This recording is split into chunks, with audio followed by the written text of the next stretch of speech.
This makes me sad.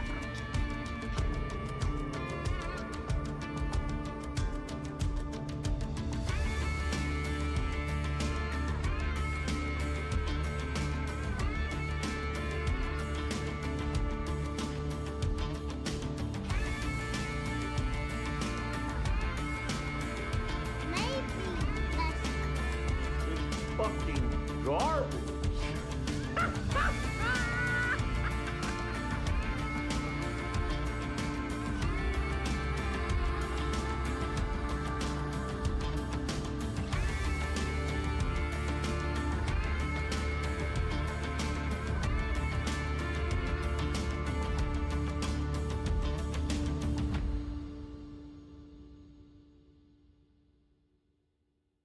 This makes me sad. Why are you doing this to my eyes? Okay, I think we are good to go. No. What is this seesaw? Exactly.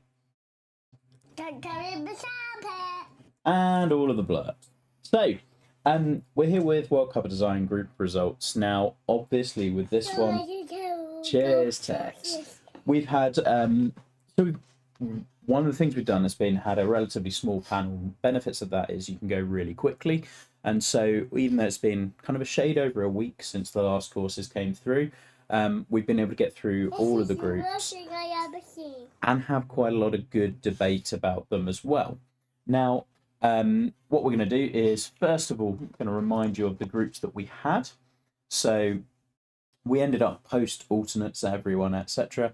So Petro went in A, filling that one out in place of, I can't even remember who was in A originally. Oh yeah, it was Tex. Tex sucks.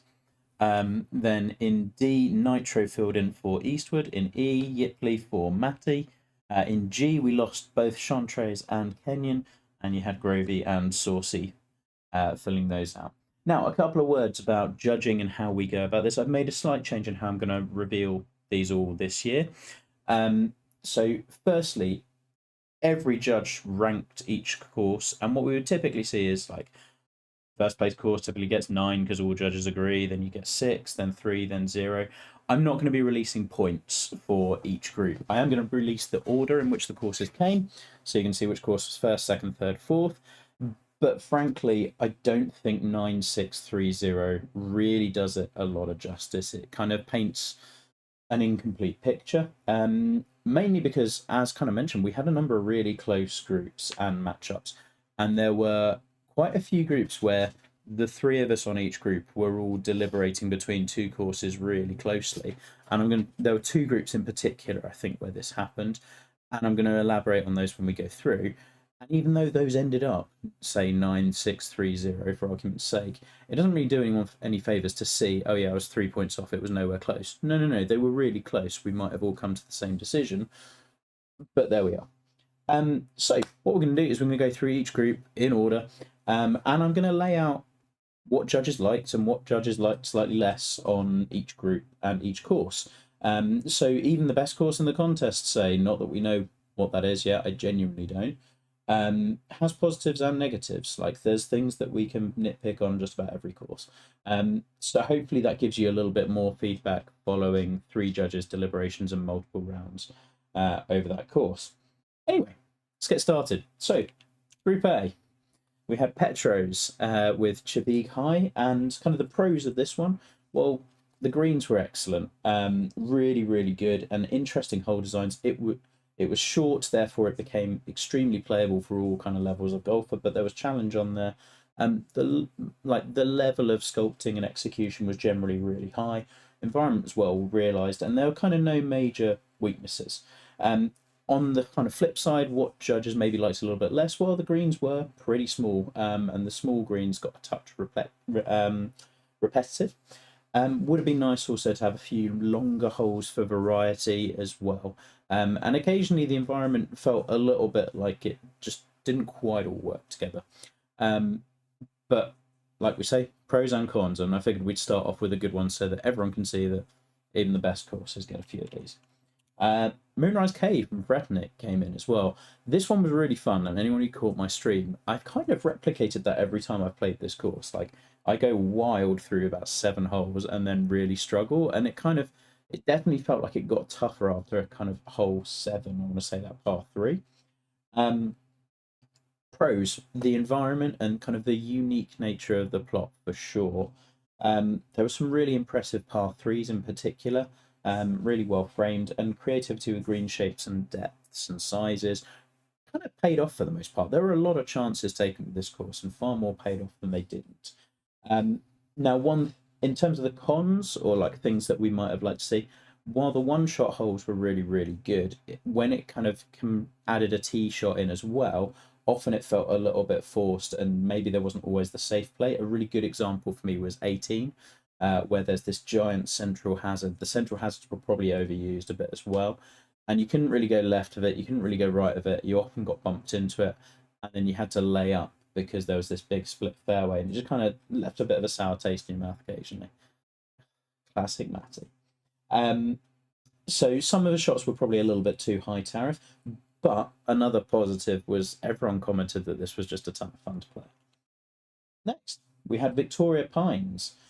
So on the plus side, we thought the strategy was really good on most of the holes, and definitely his best course strategically. Getting better and better, especially those on the ridge, kind of the 8 to 10 stretch where you got the picture from as well.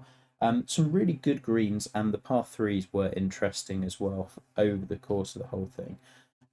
Now, kind of what we maybe liked a little bit less. Well, trees, really. Fucking garbage. We didn't necessarily love the proximity of the trees to the greens and the playable surfaces. It could have used a little bit more space. And when it opened up over the other holes, it looked like this was one of the examples. It looked really nice. There was a routing cheat between 10 to 12. You play the 11th, a par 3, and then you're kind of walking way back. And like that was unnecessary because there was also a thing done with the bridge as well. The final thing I guess we'd say is that the environment was good, but not necessarily the best we've seen this environment executed, even perhaps in this contest. Occasionally underplanted or overplanted, and the spacing and stuff. But the golf was really, really good. Finally, Piccadilly Pines by Rickster. This was really creative and we liked it a lot.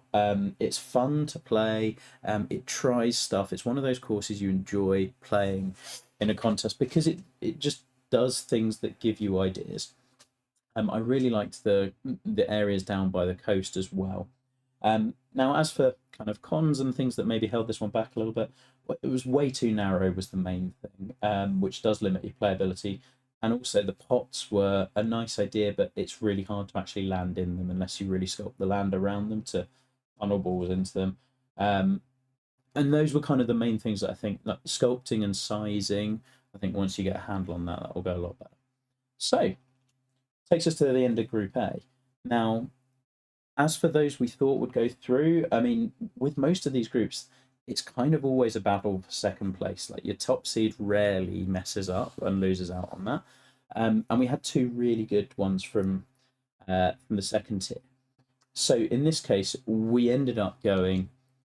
Chablis goes through as top seed, and Victoria just edges out Moonrise Cave. We really enjoyed Moonrise Cave, but really it was the golf and the strategy and options on Victoria that took it above. Both were fun to play, but Moonrise really, you kind of got punished a bit too often on the tee shots, and there wasn't necessarily always that bailout. So that's kind of the main reason for this one. On to Group B. B, we had Scottishes with Black Oaks. There was loads to like on this visually. Some of the bunkering was absolutely exceptional. Definitely got the Mackenzie look nailed. A few of them worked a little less well. Hole designs and realism I thought were really good as well. We appreciated and liked the muted autumn planting, particularly the area of Barranca and Creek were really cool. As for kind of things that we thought could have maybe been a little bit better, it possibly plays a bit too safe and kind of realistic at times, where you don't really need to hit that close to the hazards. And I guess the way I'd frame this is it could be changed a bit more to make it a bit more video game. A bit more of a video game, of course. Like you have to exaggerate those angle plays because there are spells where I felt I could just hit down the middle of the fairway and that was going to be fine. Other things, that's kind of my main one. There were some of the hole designs where it got a little quirkier, which split judges, 11 being a case in point. But there were some really cool holes as well. It's just really that kind of, I guess, simplicity at times. Next up, we had Kuramatsu by Q. This was a really interesting one to judge, and the pros here, well, the plot was excellent, land movement was excellent, the greens were really good. It was restrained and had great playability for CC level, which was what he was after, and there weren't really any weak holes. Now the flip side to that on is that it possibly played it a little bit too safe, and kind of limits its own ceiling for that, for lack of a better phrase. When you take out fancy bunkering and fancy land movement and you root gently on this sort of a site, and you go for a Parkland course, and you go for CC level where you can't really get too funky with the greens and things, you're kind of limiting yourself a little bit. The bunkering I'll take this one. The bunkering I think is solid, but we've seen these done really, really well, and I think given how few crutches you gave yourself, I think you could have done a little bit more with the bunker shaping and sculpting.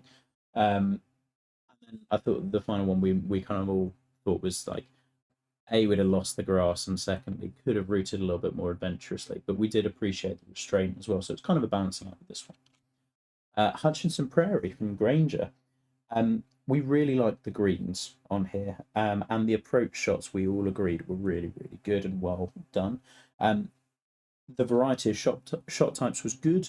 You had a mix of long, short, uphill, downhill, side hill. The bunkering we thought was pretty solid for the most part as well. And rare in this contest, there was a really good 18th hole. Seems to be a thing we're having with contests where 18th holes are a little bit weaker. As for kind of the areas we didn't like quite so much, the land movement kind of felt like it came after the holes went down, and like the internal fairway contouring could have been done earlier on, and then the holes that were found would have used that a bit better. I think the main thing we all felt was that the tee shots just, they were kind of a bit forced or a bit open, and it's still trying to find that balance. And I think large parts of that come down to the land movement. And if you do that big plot movement first, and then all your detail sculpting, and then find interesting tee shots with how the land is moving the ball, you'll just find that's where it really takes off. And I think that showed with the course. There were also there were some really high points with some of the holes we liked. 18 I mentioned, and then there was a par 3 on the front line, I forget exact number, 6 perhaps, that I really liked. There were some holes that just didn't work for judges. The road hole was one, the uphill par 3, which was blind to a very contoured green, and then there was a dogleg par 5 around trees that just didn't work. And it was clear with a lot of this, I think, that time was an issue due to a crash, and I kind of got no doubt that had you had that time, you'd have probably ironed out quite a few of those issues. And finally, we had Duckers, the Chop Match Club, which was really interesting, wide, open, lots of bold contouring. Things that we liked, well, it was wide, it was playable for all levels. You saw it when it went on CC, it was very low scoring and just entertaining. There were some fun green complexes. We really liked 17, I think, in particular. The drive ball 4, and the shot values were interesting. The bunkering worked really well on occasions, and then like, the spline stuff maybe a little less well. I think you can get a bit more jagged with that. As for kind of what worked slightly less well, honestly, I think the main thing is that width without too much danger and like real severity of angles, and you're still trying to find that balance between severity of angles and forgiveness, can lead to tee shots occasionally not feeling like they matter that much. It wasn't true on all holes, has to be said, but enough of them. And then the planting kind of could have been blended a bit better. You can kind of see it in the picture, like it's really heavily done on the right and then very empty on the left. Like just, and I know you were fighting meter at points with this, I think. So like sometimes thinning it out will do a little bit better. Now, before I actually give out the results, this was the first group where they kind of referred to this amongst themselves as the group of death, and it really was. This was the one where it was the hardest to work out who was that second course going through. In the end, I ended up playing 4 rounds on both of the two that were vying for that second spot. And one of the tips I had from another judge was doing it as match play for the final one, just because by round 3 I was kind of getting an inkling of where I was going, but it was really tight. And round 4 I played match play and kind of did 1 up, 1 down, all square, all of this, and ended up on 18, and it was still pretty much all square. But what it did firm up was that there was one course that went through, because when it was winning holes, it was winning holes by quite a Y.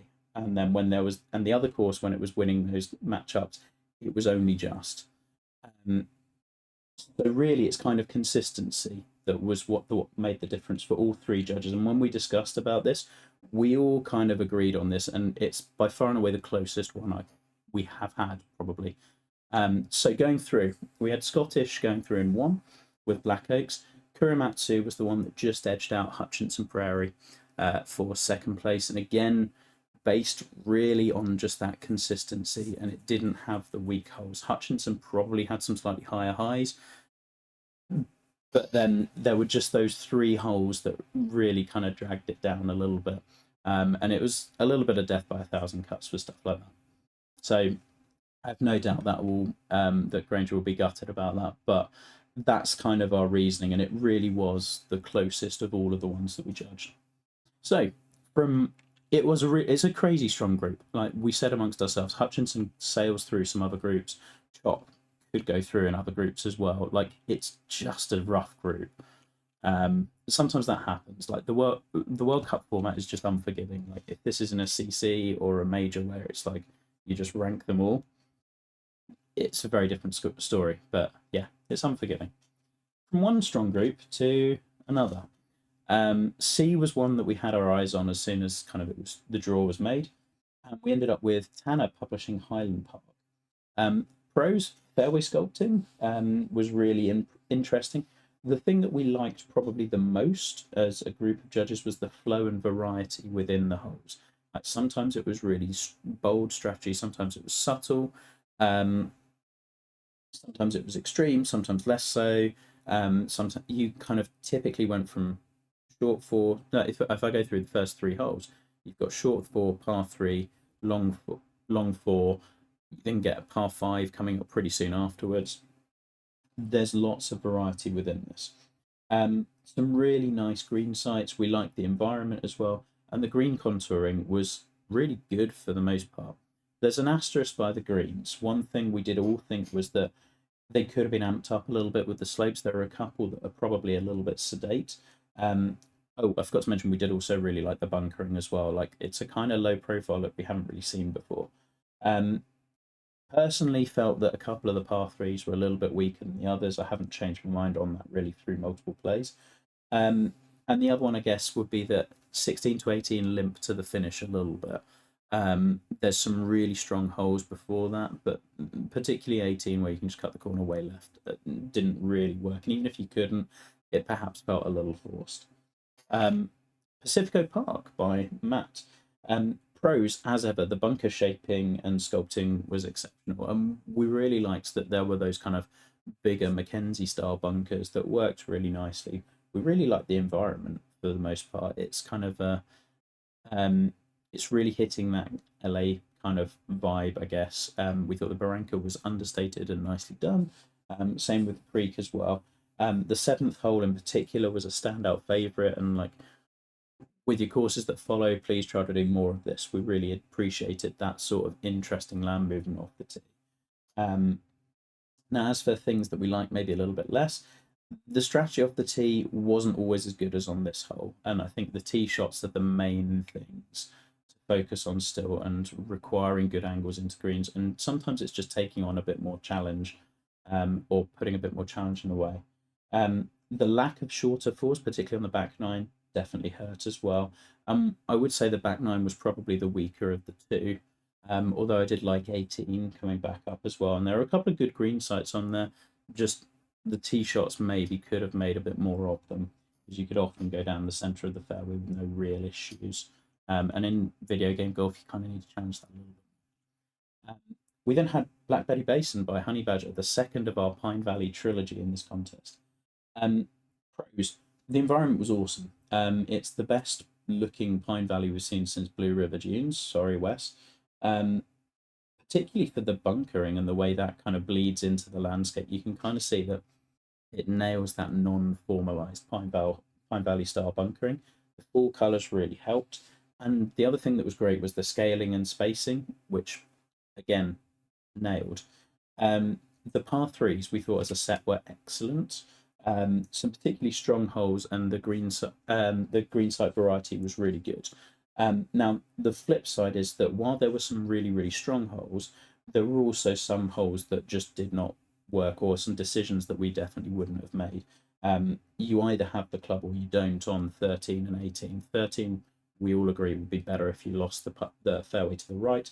18, make it more of a diagonal crossing of the river or something, so it's not just you hit over it and then just play a pitch up. It just kind of wasn't. Those two left a slightly sour taste.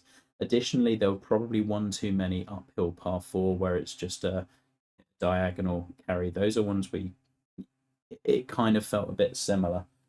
3 was the best of them, but then there were a couple of others on the back, and it just felt a bit repeatable. Similar to Pacifico, the back 9, he really has. The back 9 was a little bit weaker than the front 9. And finally, we had Asilomar, which I had the pleasure of playing on stream last week and really enjoyed. The pros, par 3s, particularly on the front, I really like the ambition of going for a Cypress Point style course. Like, it's tough. You have to nail a lot. The coastal planting and the environment in that section were really good. And I particularly loved 18. I think this is one of my favourite views in the contest, just because it's understated and like just nice and simple golf. Now, as for the kind of what we would have liked to see a little bit more, quite a few of the holes, too many holes resembled one another. There were quite a lot of two-tiered greens. Like, the more you can break that up, the better. And then while the coastal area was really well realised, the dunes and woodland less so. And frankly, I just felt you tried to take on too much with the plot and where you routed this. If you routed this all tighter, you'd have given yourself less to plant, you'd have been less up against the deadline. All of those kind of things were the main ones. Okay, so that takes us to the end of Group C. Now, again, we faced a bit of a battle for second place. And this was another one where it took me and a couple of others 4 rounds to absolutely nail down our decision. Again, it kind of felt apparent by 3 rounds where we were going, and I did the match play again for the final one, and it ended up 2-1, and that kind of reflected where I was at with this. In the end, the thing that kind of lifted one of these above the other was kind of the whole variety and strategy of the tee.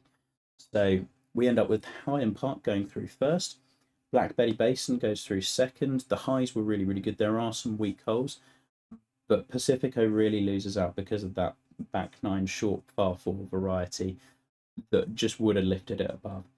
Again, Asilomar's a good course and just hard done by coming fourth. Now, Pacifico probably goes out of most other groups in most other World Cups, but Highland Park and Black Betty Basin, 2 really good courses. And another just a tough group. On to D. Now, D, we got Casota from Heisenberg, who didn't do his first day publish, which was a rarity. This is one that I know I was hard on with the playthrough, and sent him a message about it afterwards. And we've chatted a little bit since, because I kind of feel like he wants as much as he can get, and he does. But I know that may have come across as a little overly negative. I've enjoyed this course. This course has grown on me possibly more than any other in the contest so far, in the sense that when I've played it casually, I've just really enjoyed it, and it's a really nice environment with some good golf holes. The main pros, plot is outstanding. The environment work is really good. I don't know how unique it is, but it's really well done, and all of the off-course stuff actually does fit seamlessly and works really nicely. The shot values were good, and I thought the variety of green sites were really nicely thought out. And it feels like occasionally he maybe goes for the less glamorous hole. I'm thinking of an uphill par 5 on the back 9, I want to say 11, where we just needed an uphill approach to. Oh, sorry. I'll try and sort that. Cheers, Jamie. Yeah, and it felt like you were making decisions for what was for the good of the course for this one. Now, less good. We did all notice the change in style between holes 1 to 6. and compared to 7 and 18. So that's one where it's kind of a lot of real life courses might do that. So it's how much that impacts, because it would in real life rankings a little bit as well. You want that continuity and consistency. Fairways occasionally a bit overly sinuous or winding, and a few holes weren't quite at the very high level of the others. So like 10 is a great example. I think if you lengthen 10 by about 30 yards, you've got a really interesting golf hole with a dip on the right. But where it is currently, you can just smash it over all of the trouble, and it kind of becomes a bit of a just, I wouldn't say a nothing hole, but it's less than it maybe could be. And there are a few like that where it's just a if only. Kilcorran by Rich. Now, there were some nice visuals with this one. It's another one that took on a very expansive style of routing, and that is problematic when you've got slightly less meter usage and in a contest where you want to try and do as much as you possibly can do with the visuals. It provided width off the tee, and it was ambitious, and I liked the Glen Eagles look that we haven't really seen before. Like, there were parts of the planting that I really, really enjoyed. The less good, the width was not always executed that well. So if you do go wide, you have to have reasons for going wide, and it has to be enough land movement, and it has to kind of be consistent across the course. At times it went really wide to really narrow, and sometimes when it was going wide, there was no reason why you'd go one side versus the other. I'd say width without firmness and kind of slope and kind of strategic bunkering, and it doesn't really work. And it's very easy to just make a golf course wide. It's difficult to make a golf course wide and still play interesting. And then there were a couple of just wonky holes that needed remodeling. I'm thinking about the split fairway one on the back nine, where there's this tiny little channel down the right, like that needed blowing up. There's the really wide eighth hole, for example. Just honestly, what Rich really needs is an editor and someone to say this just isn't it. Redo it and just blow up a hole. Try again, because you'll know when you get it, and that's what really we all do in contests. Nordhook came in as one of the alternates from Nitro, and this was a really cool one. So there are some great holes. I think the stretch of holes from 3 to 6 and 15 to 18 are right up there with the very best in contest. There's some outstanding planting. When I thought when it started using a little bit more elevation, particularly on that 15 to 18 stretch, it really kicked into a much higher gear for me. But equally, there were understated holes like the third, that road hole, that worked really nicely as well. Some thoughtful green sites and contouring. Yeah, there are some templates, but we weren't going spotting for those. And visually, when it's on, it's really, really on. Now, on the flip side with this one, the environment may be a little under-realised in areas, kind of that tributary area. Slight overuse of the narrows concept. I think part of that is because you didn't really know about the longer drivers. And it could have used a bit more land movement in spots like those last few holes. And finally, we had Redbone from Rearview. The environment was unique. There were some really interesting green sites, use of water. It was challenging, certainly in spots, but it did have the width. So it was strategic in that sense. There was some bold contouring and options to run the ball onto greens. I remember there's a kind of punch bowl sort of thing on the back nine that I really liked. And the drivable par 4 second that you've seen does offer kind of a way to get it close if you hit the ball in the right sort of area. There's also a drivable par 4 on the front as well, front or start of the back nine, where it's basically just all fairway, which maybe could have been executed a little bit cleaner, but like I liked the boldness of it. It took chances. As for the flip side and what we liked a little bit less, it was a bit over reliant on disconnected fairways and greens. Generally, I think there were only 5 of the 14 non-par 3 holes that weren't disconnected, this being one of them. And this one's kind of is because it's pinched by a bunker. So that would be one thing that you just want to be mindful of, that as a kind of, I guess, something that you do as a trait. Secondly, could have used a bit of a change of tone. Like, it just needed some more heavy rough. It was really noticeable on, I want to say, the 5th, the par 5 that comes back down, where there was a lot of heavy rough, and it just fitted a bit better. Otherwise, it looked a little bit arid and dry. And then there were a few odd decisions that just didn't really make sense. Like, there was a split green hole, and I think I've played 3 rounds, and I'm not sure I've had a pin on both greens yet. There was like a tee box that just got left. There's just some stuff that I think, again, either needed editing or checking. So Group D, making it through. Now this one was also close. For there was a clear top two and a bottom two in this group we had, but not all judges were unanimous on the top one because, frankly, both of them are top one material. So for the bottom two, wouldn't feel any shame in going out to these two. In the end, we went with Kasota just ahead of Nordhoek. Redbone, a very creditable third, and Kilcoran as well.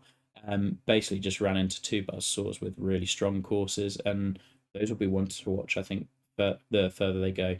So kind of Nordhoek going in as a second seed to round of 16 that's one you don't want to be going up against. Group E, Yipley made it in with Galloway Port Authority. So he came in through the alternates. He's already heard a little bit of feedback, but things that wider judging panel liked: variety of hole designs, strategy off the tee was really good. There's some very creative contouring around the greens and on the greens, allowed for kind of interesting recoveries and fun putts, and like it felt like that sort of course that it drew inspiration from. As for the kind of less good, I'd say the par threes are generally the weaker set of holes. I did like this one in the picture. I want to say it's 15 or 14. I think 15.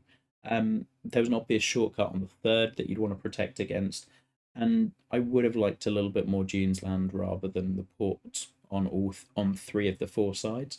It felt like you'd vary the environment a little bit more. Yeah, Bullets Bend came in second in this group. Is the second course we're featuring in this group.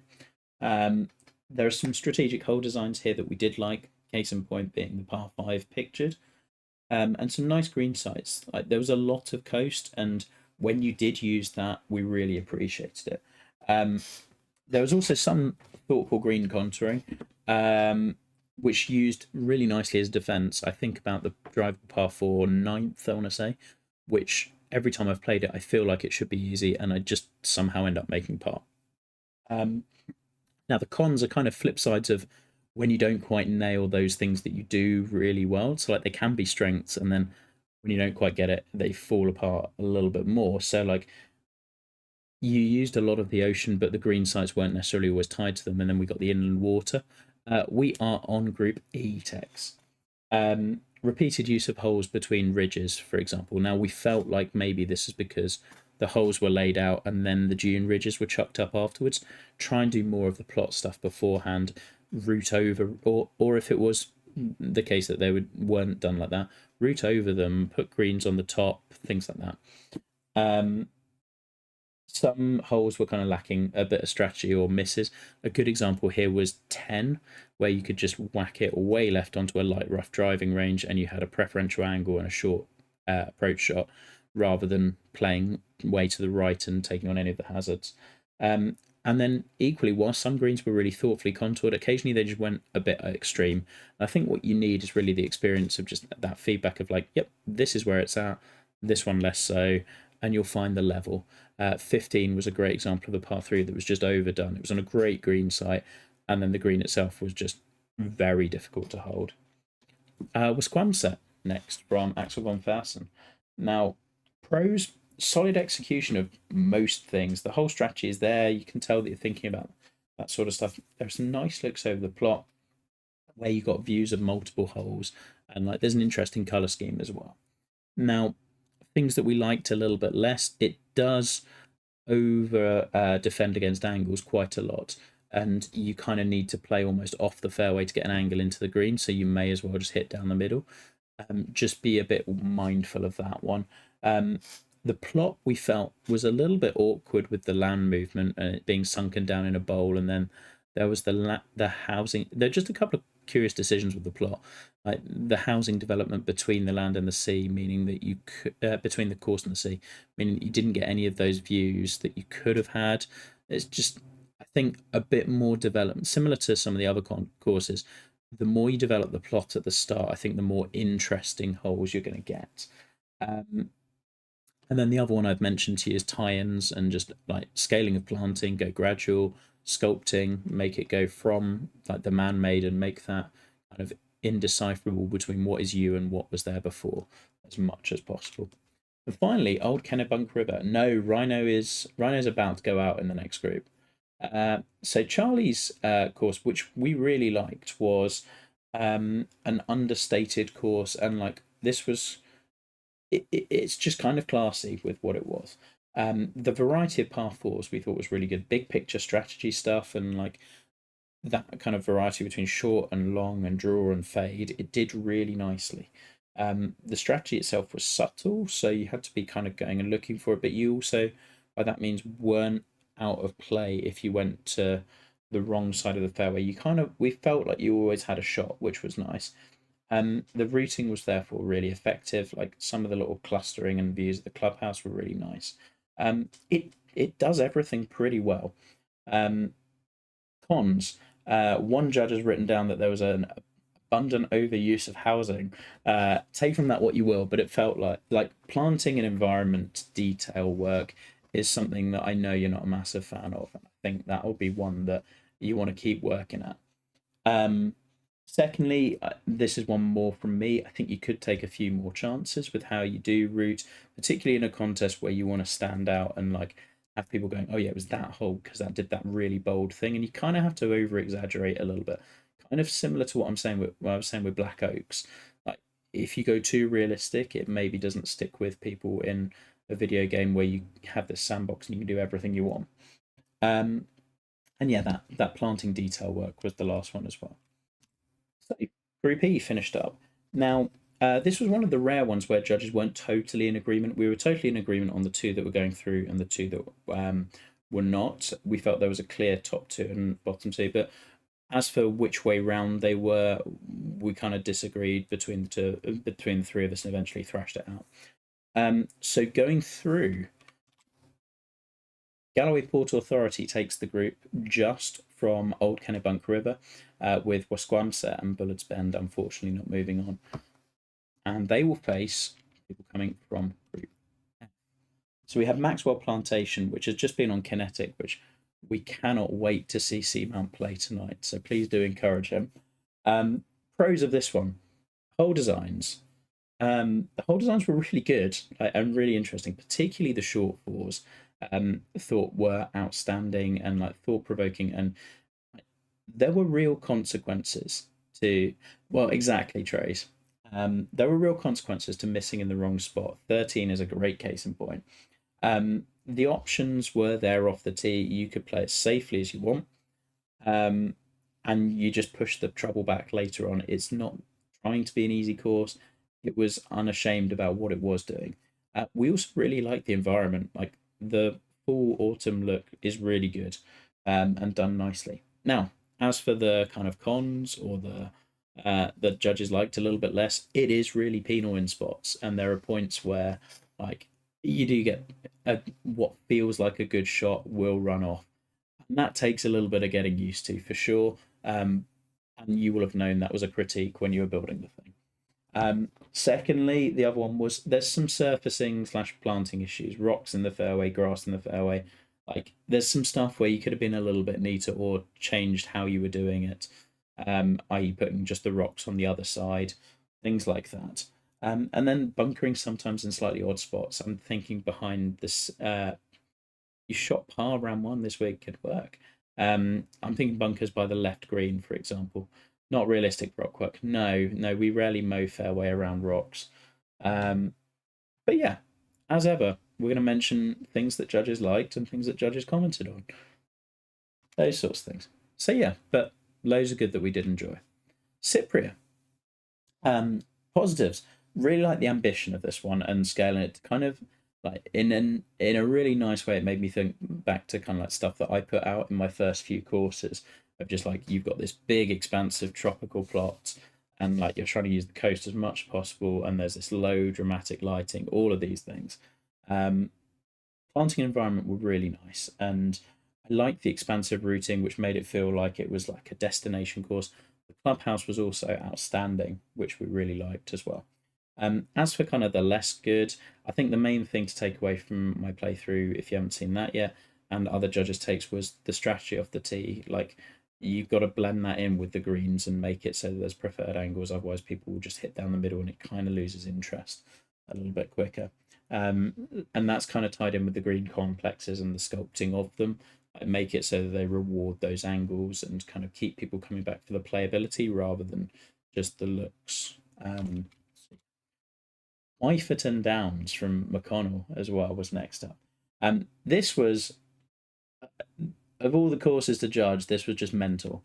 So, and it mercifully, at least it got released at the start of the window, so we had a good amount of time to try to process it and work out what the hell he was trying to do. Things we really liked: the environment and the planting are really good. Par threes in particular, visually excellent, and the greens also are sneaky good. They're quite small, but they're beautifully contoured, and work really well, and actually were really enjoyable on multiple plays, which was surprising. The clubhouse also was excellent, and it used a lot of like. There's clear time spent on the grass planting. Like, if you look at the picture, it's a good looking course. As for the cons, like the quirky / awkward hole designs would be one. And like you've mentioned, since how you did it with the remove heavy rough brush and like that kind of gave you the outlines. I think my main bit of advice would be do that, but then just use some common sense when editing and just go, yeah, we're gonna put a bit more fairway this way or that way. The lack of light rough also probably hurt a little bit if you're going with the really awkward fairway shapes. I think there's a really great course there with just a little bit of editing. It just needed you to maybe not go exactly around the heavy rough where you've done that. Finally, we had Provincetown Dunes from Big Hockey Guy. Again, using the word a lot, ambitious. So took up a ton of the plot, and I feel planting possibly suffered a little bit from that. But there were some really good shots and green sites. It was very expansive. There was a lot of width, which meant that it felt very playable even when it got kind of longer. As well, I liked the use of the river and the tributary as well as the dunes. And some of the scale meant that it really, really popped in areas. Now, as for the kind of less, I'm not going to say less good, but like the areas judges critiqued a little bit more. Well, the scale occasionally got a little overly big, which meant that you lost strategy on certain shots because you could just hit it kind of anywhere in a 90 to 100 yard wide fairway. And if the greens are big as well, you have to be really careful with your contouring. And this didn't always happen. There are some weak holes that really didn't work, like the drivable par 4 on the back nine, which had green kind of all around it. There were some really good holes, and then there were some that just didn't work. And again, it just needs that editing and going back to it. So, Group F overall, there was a clear winner in this group. No matter how much Petty will moan about people not liking 13 or criticizing his rock fairway combinations, he was the clear one going through. It got tougher for second, and we did have to debate this one a little bit. In the end, it was close between the two, the first, second. But the consistency in the green sculpting is what sends McConnell through. And we all agreed on that in the end, because that was the stuff that just worked that bit better. Both courses had their misses, but yeah, those were the green. If there's one thing we'd pin McConnell going through on, it's the green sculpting. Next up, nearly there, Group G, Nassau Field Club from Grovey. The main pro is the greens. They're the best in the contest, and it's not even close.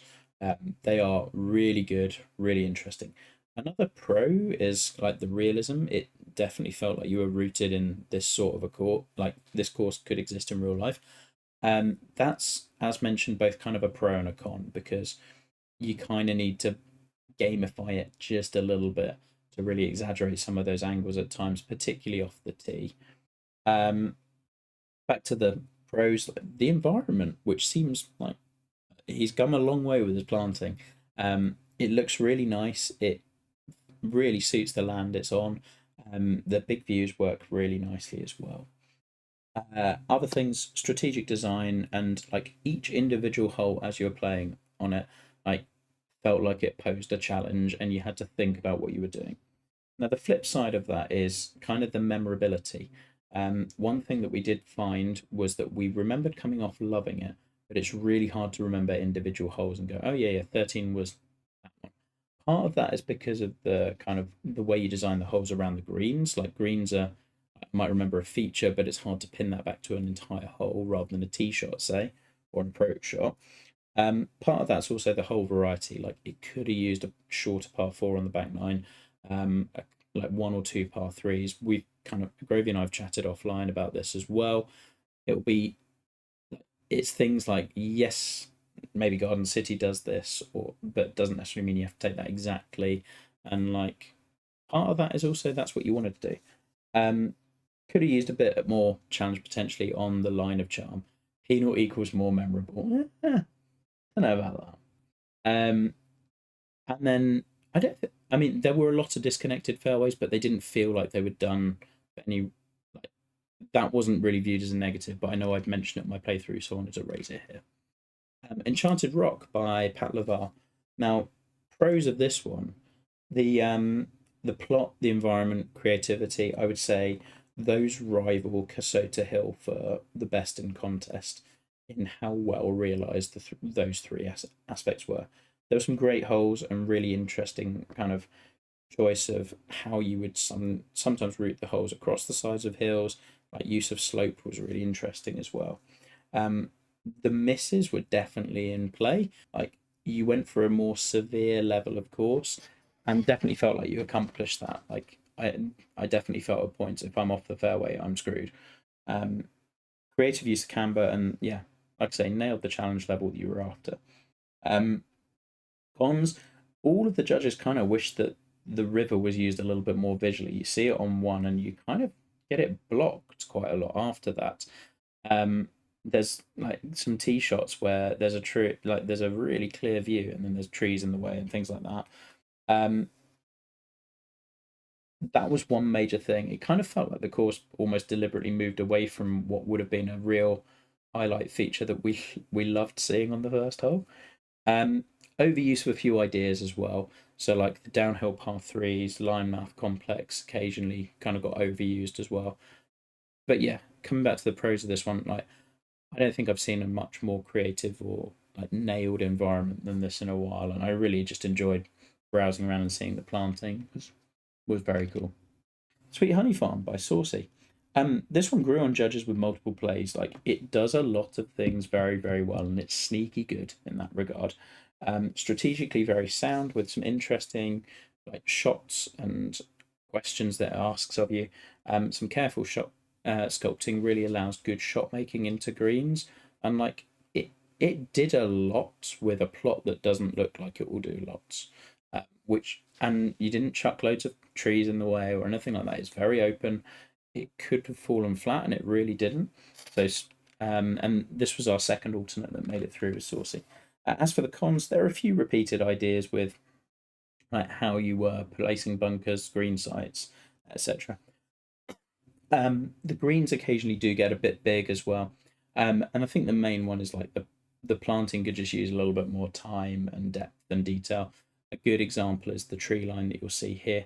Like, you've kind of got some of the ones that are sticking out, and like if you look to the right side of the image above the bunker, you've got that one giant tree, then the other one.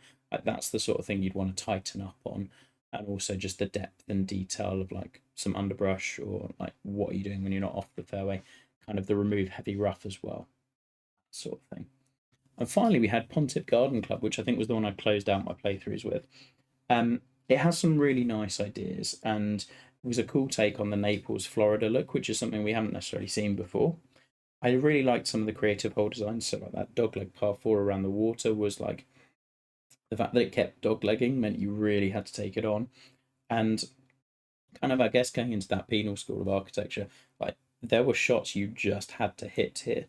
It didn't play it safe, and I liked the two holes that you finished on pictured here. So 17 with the big mound on the left of the green, meaning you had to bail right. Well, you couldn't bail left, sorry. And then finishing on the par three in front of a really nice little clubhouse was a cool touch, and it's not it's quite a brave move to finish on a par three. As for the things we would like to see, some work on sculpting and scaling. It occasionally gets a bit narrow, and like I think a lot of the choices you're asking people to make are based on tee shots that are very, very high tariff, And if you drop back to 3 wood, where's your safe option, I think would always be a good way to design. Which meant that quite a few of the holes could be overly penal. I don't really mind a penal hole, but you've got to have some way in which you avoid that damage somehow. And like occasionally it was just you've got this shot or else. Yeah, and more of a safe route for an easy par. So, Group G, penultimate one. This one again we felt had a very clear top 2 and bottom 2. It was kind of just getting the ranking right. Again, as soon as the alternate came in, or the 2 alternates came in, it became there were 2 really strong contenders in this group. So it was Enchanted Rock and Nassau that go through, and Nassau was the one that took it.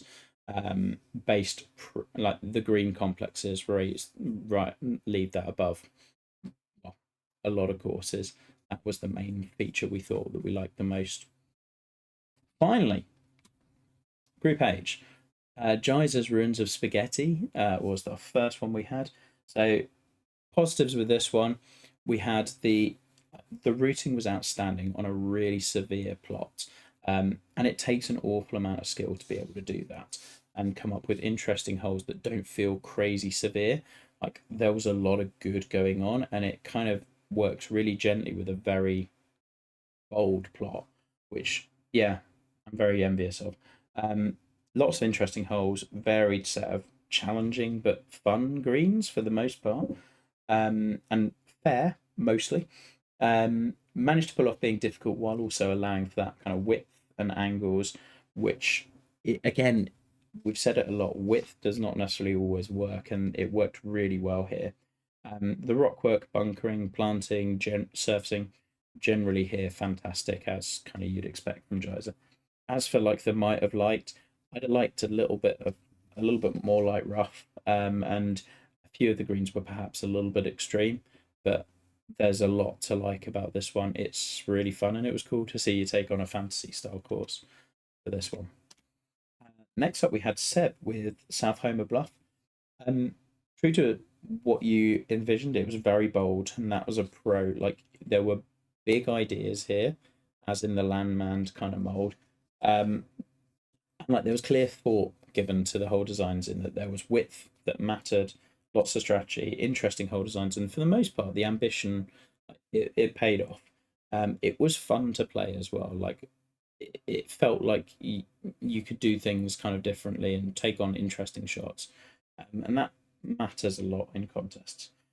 As for kind of the slightly less good, it's occasionally a little bit big, overly big or overly bunkered, and sometimes there's just I know you wanted to go for awkward. Sometimes it treads that line really well. Sometimes it strays over a little bit.